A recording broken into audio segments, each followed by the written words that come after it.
اور اذن فی القبض، اور مضی زمان بھی شرط ہے فی مطلق القبض السابق،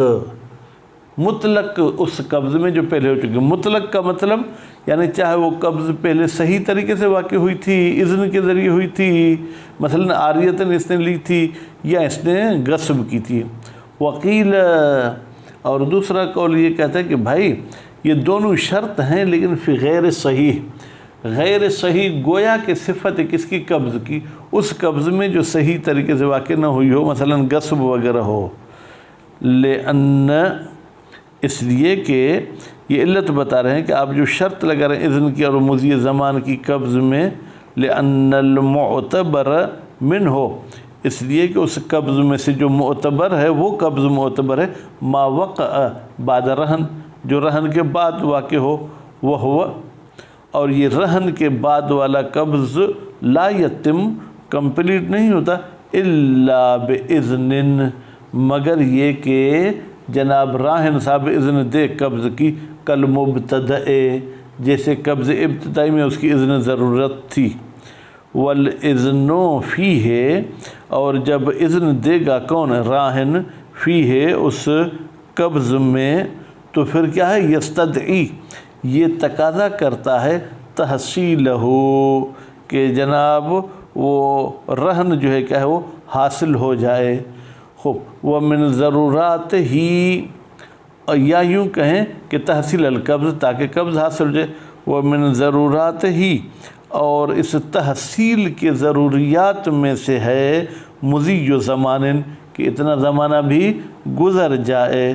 فہو دال علیہ بالمطابقت، تو پھر جناب فہو، یعنی یہ جو اذن ہے یہ دلالت کرتی ہے کس پر؟ اس قبض پر یا اس زمانے پر، ٹھیک ہے، مطابقت کے لحاظ سے۔ وعلی الزمان بالالتزام، اور اتنا زمانہ گزر جائے، یہ دلالت التزام ہے۔ بھائی میں کہتا ہوں یہ چیز قبض کرو، خوب، تو یہ تو اذن ہوگی نا، اب قبض کرنے کے لیے زمانہ یہ دلالت التزامی کے ذریعے اس پر دلالت کرتی ہے۔ لیکن مدلولہ المطابقی منتفن، لیکن جناب اس قبض کا مدلول مطابقی تو منتفی، کیونکہ پہلے سے ہی قبض شدہ ہے، لاقتضاء ہی، اگر پھر بھی ہم کہتے ہیں کہ نہیں اس کا مدلول مطابقی موجود ہے یعنی قبض کرنا، تو یہ تحصیل حاصل کی طرف پہنچا دیتا ہے۔ وہ اجتماع الامثال، اور پھر یہاں پر امثال جمع ہوتے ہیں، ایک قبض ہے پھر دوسرا قبض ہو جائے، یہ بھی ٹھیک نہیں ہے۔ فیبقى الالتزامی، تو پھر مضی زمان والی بات اپنی جگہ پر باقی رہتی ہے۔ ویضعف، کہتے ہیں یہ جو آپ نے فرمایا کہ مضی زمان والی بات اپنی جگہ پر موجود ہے، ٹھیک ہے، یا یوں کہ یضعف، کہ بھائی قبض بعد رہن والا ضروری ہے اور اس کے ساتھ ساتھ زمانہ بھی ضروری ہے، یہ ضعیف ہے۔ کیوں؟ بمنع اعتبار المقید بالبعدیت، اس لیے کہ ہم منع کرتے ہیں، مقید یہاں قبض کی معنی میں کہ وہ قبض رہن کے بعد ہونا چاہیے، بل الاعم، بلکہ ہم قبض سے مراد قبض اعم لیتے ہیں، چاہے قبل رہن ہو چاہے بعد رہن ہو، وہ حاصل، اور یہ قبض اعم حاصل ہے۔ وزمان المدلول علیہ، اور وہ زمان کے جس پہ دلالت کی جا رہی ہے دلالت التزامی کے ذریعے، من توابع القبض و مقدمات القبض، وہ قبض کے توابع اور اس کے مقدمات میں سے ہے، تو پھر فیلزم من عدم اعتبار ہی، لازم آتا ہے کہ جب قبض ہی معتبر نہیں ہے تو پھر اس کے توابع آٹومیٹک ختم ہو جائیں گے، انتفاعہ، اس زمانے کا منتفی ہونا بھی لازم آتا ہے۔ نعم، جی ہاں،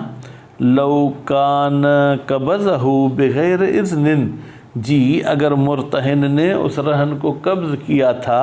بغیر اذن کے، توجہ اعتبارہما، پھر متوجہ ہے کہ دونوں چیزیں یعنی قبض بھی اور مضی زمان بھی معتبر ہو، لما تقدم، اس لیے کہ یہ پہلے گزر چکا کہ بھائی صاحب اذن جدید ضروری ہے۔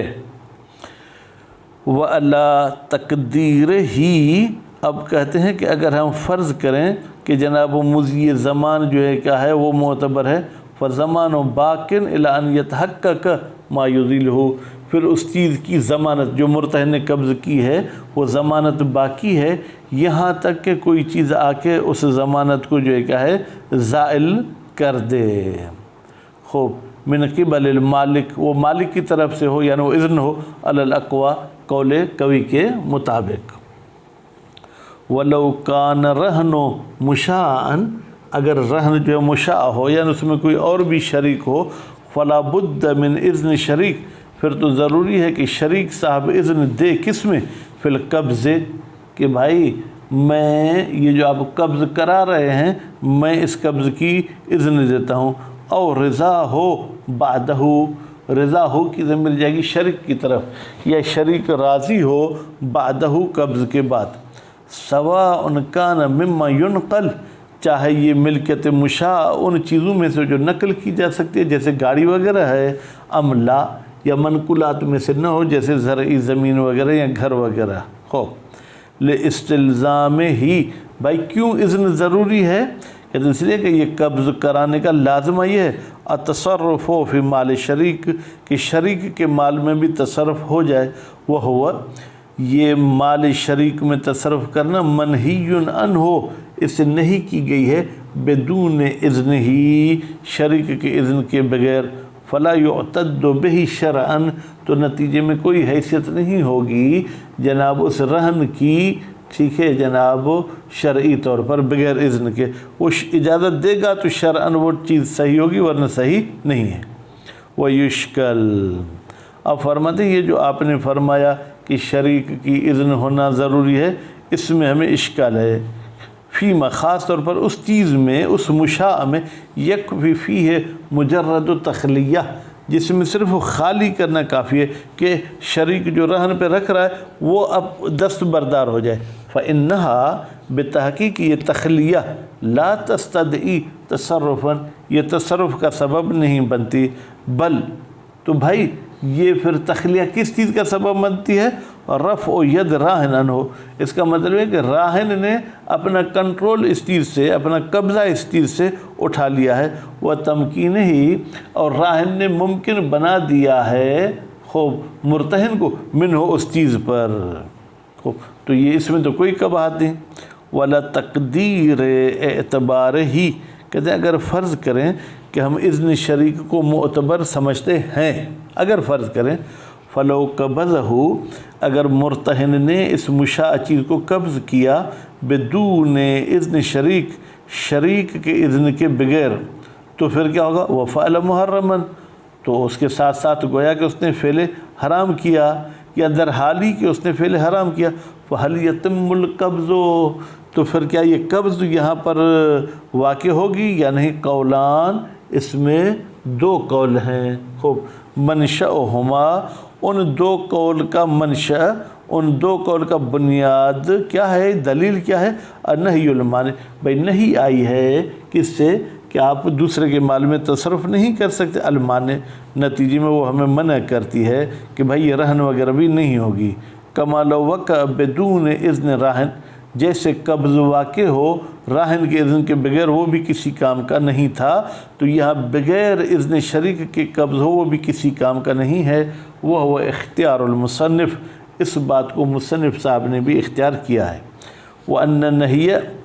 پھر ہم دوسری دلیل دیکھتے ہیں کہ بھائی نہیں کیوں آئی ہے، انما هو لحق شریک فقط، وہ صرف شریک کے حق کی وجہ سے نہیں آئی ہے،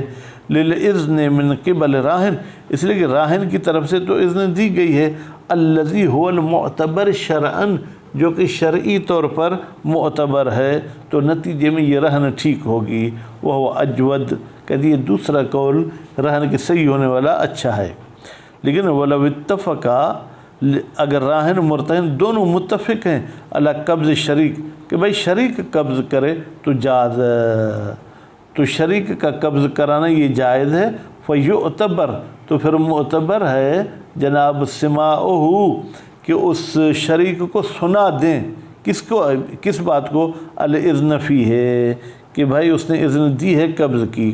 یا سماعہ کی ضمیر آپ مرتہن کی طرف پلٹا دیں، بھائی مرتہن کو بتا دیں کہ وہ ہمارے شریک نے اذن دے دی ہے، ٹھیک ہے، لیکن غالباً میرے نظر میں یا میری سوچ میں یہ سماع کی مل جائے گی شریک کی طرف، کہ شریک کو بتا دیں کہ بھائی یہ جو تم کو ہم کریں قبض کرو، ہم دونوں نے یہ رہن کیا ہے۔ تو اس حوالے سے یہ قبض اور مضی زمان کی بحث ختم ہو گئی۔ انشاءاللہ اگلے درس میں شروط اور لواحق بتائیں گے رہن کے۔ وصلی اللہ علی محمد و آل محمد۔